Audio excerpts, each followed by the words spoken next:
What do you think about Facebook? Is it a healthy format? It seems a bit egoic.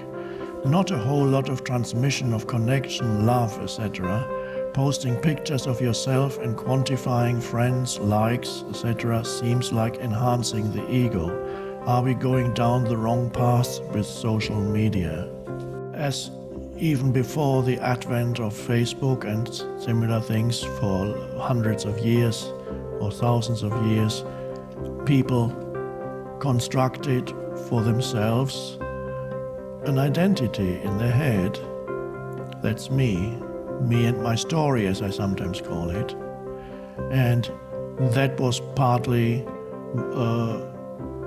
inherited from what your culture tells you are, or your family and your culture, and partly by choice, certain things you choose to identify with and then incorporate into your sense of self. Certain possessions, certain achievements, or the lack of certain possessions and achievements can all be incorporated. They become mind forms or thought forms, which you identify with. So there's a mental image that forms, and that's the essence of ego, a mental image, that's me. So that's been going on for a long time, and then people live through that mental image of me. They seek out things or people that can improve the mental image of me and try to keep away things or people that could weaken or threaten the mental image of me. It all means not being in touch with who you are beyond any mental image, which is why we are here, to go deep into that. And now we got the technology of Facebook, where you can externalize the image, and you can create on the Facebook page, you can create the image of me and show it to the whole world. And so many young people, and maybe not so young, I believe the oldest Facebook user, I saw a video clip in the States, the world's oldest Facebook user is 105 years old. And it is often used unconsciously in enhancing the image one has of oneself and the image one wants to show to the world. And then you read other people's images on their Facebook page and you think that's who they are. And then you try to compete with that image, and you try to polish up your image and compete with them. Most people want to show off, it seems. I'm not that familiar with it, but most people want to show the good things. I'm having this great meal, here's a picture of it. Why would anybody want to see what you're eating right now? But they do, it seems. Or I just bought this thing, you want to see it? And then you can connect people to a place where you bought it, is another thing. And all kinds of things that I don't understand.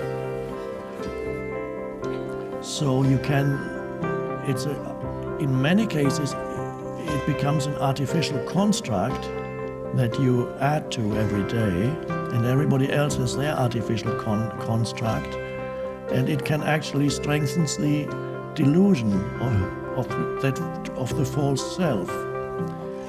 Doesn't have to, but often it does. Facebook can also be used in conveying interesting information and to connect with people at a deeper level, or bringing about some spiritual knowledge. So that's not impossible. I used to post occasionally things. I don't do it myself, but I would send it to Steve and he would post it, but I must admit I haven't done it in a while.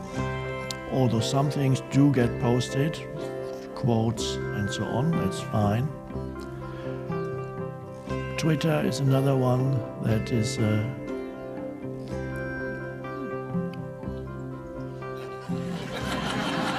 there's a Twitter message coming in.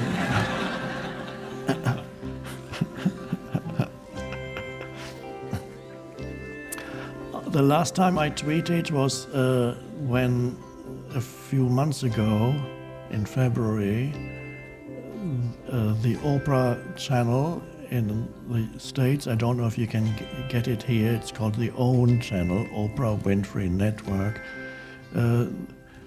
they showed a repeat of our webinar that we did a few years ago that I did with Oprah. They did a slightly shortened, edited version over a period of 10 weeks, 10 Sundays. A New Earth was shown again, on this time not on the internet, but well, also on the internet, but on TV. And Oprah sometimes is an active tweeter, and she said it would be great if we could tweet at the same time while this program is being shown. And so I said, okay, I'll see what I can do. So I was on the phone with Steve while the program was running, and then I was watching it, and then people sent in these questions, and they have to be answered immediately. So I was attempting to dictate answers to Steve and his assistant to put in the answers. And my mind was quite, I felt almost dizzy afterwards. Because I tried to watch the program and at the same time watch the incoming tweets and think of an answer.